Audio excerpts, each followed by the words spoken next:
Hey guys, so recent டைமில் பார்த்தீங்கன்னா blast அப்படிங்கிற ஒரு படம் பார்த்தேங்க. ஸோ படம் பார்த்தீங்கன்னா மே 28 ரிலீஸ் ஆயிருக்கு. ஸோ ஆல்மோஸ்ட் 2 வீக்ஸ் ஆயிருக்கு. ஸோ இந்த படத்தோட ஹீரோ யாருன்னு என்ன கேட்டிங்கன்னா, நான் டெஃபினட்டாக ஒருத்தரை தான் சொல்லுவேன். அது வேறு யாரும் இல்லை, Phoenix Prabhu, the stunt choreographer of the movie. ஏன்னு கேட்டிங்கன்னா, படம் ஃபுல்லாக செம்ம ஃபைட்டுங்க. இது வந்து நார்மலான ஒரு கமர்ஷியல் ஃபைட்ஸ்ன்றதை தாண்டி இதில் வந்து கம்ப்ளீட் மார்ஷியல் ஆர்ட்ஸுங்க, கராத்தே. ஸோ இதை பயன்படுத்தி பண்ணும்போது வந்து அந்த எக்ஸிக்யூஷன் அண்ட் அந்த ஃபைட்ஸ் எல்லாமே ப்ராப்பராக இருக்கணும். அது வந்து வெல் கோரியோகிராஃப்டு, அல்டிமேட்டாக தெரிக்க விட்டுருக்காருன்னு தான் நான் சொல்லணும்.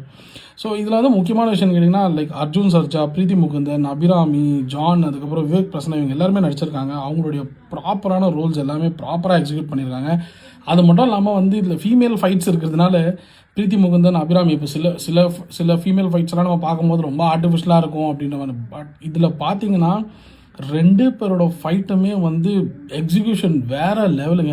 So coming to the story point, story பார்த்தீங்கன்னா நம்ம முன்னாடி பார்த்த மாதிரி ஒரு சில பிளாட்ஸாக தான் ஃபீல் ஆச்சு எனக்கு. பட் ரொம்ப ஃப்ரெஷ்ஷான ஒரு கதையா அப்படின்னு கேட்டால் ஐடன் எனக்கு அது பெருசாக தெரியல. But still coming to the screen play, நல்ல என்கேஜிங்கான ஸ்க்ரீன் பிளே. எங்கேயுமே உங்களுக்கு ஒரு இன்ச்சு கூட போர் அடிக்காதுங்க. ஸோ ஒரு வீக்கெண்ட் அதுவும் ஒரு ஃபேமிலியோட இல்லை ஃப்ரெண்ட்ஸோட அது மாதிரி நம்ம ஒரு கமர்ஷியலாக ஒரு படம் பார்க்கணும், ஜாலியாக என்டர்டைன்மெண்ட் ஒரு படம் பார்க்கணும் அப்படின்னு நீங்கள் நினச்சிங்கன்னா, இது வந்து கம்ப்ளீட் ப்ராப்பர் மாஸ் கமர்ஷியலுங்க. ஸோ நீங்கள் வந்து எல்லாச்சும் இந்த படத்தை மிஸ் பண்ணியிருந்தீங்கன்னா தயவு செஞ்சு தேட்டரில் பார்த்துருங்க. ஏன்னா சவுண்ட் எஃபெக்ட்ஸ், மியூசிக் கம்போஸ் பண்ணியிருக்கு யாருன்னு பார்த்தீங்கன்னா ரவி பசூல். செம்மையாக தெரிவிக்க விட்டுருக்காரு மியூசிக்கு. அதே மாதிரி சினிமாட்டோகிராஃபி சூப்பராக இருக்குது, எடிட்டிங் சூப்பராக இருக்குது. ஸோ படம் ஃபுல்லாகவே பார்த்தீங்கன்னா ஒரு மாஸ் கமர்ஷியலுங்க. தியேட்டரில் நீங்கள் போய் உட்காந்திங்கன்னா கண்டிப்பாக போர் அடிக்காமல் ஜாலியாக ஒரு வீக்கெண்டை என்ஜாய் பண்ணிட்டு வரலாம்.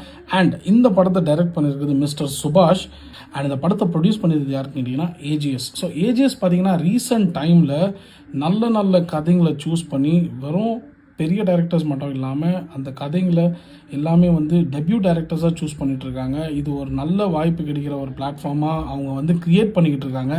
இவங்கள போலவே இதே மாதிரி நிறைய பெரிய ப்ரொடக்ஷன் ஹவுசஸ் நிறைய டெபியூ டைரக்டர்ஸ்க்கு ஒரு வாய்ப்பு கொடுக்கணும்னு நான் வேண்டி கேட்டுக்கிறேன். ஏன்னா அப்கமிங்காக நிறைய பேர் நிறைய க்ரியேட்டிவ் ஐடியாஸோடு வராங்க. So your opportunities will create more big opportunities for them and they will get some good platform to perform and provide their creativity.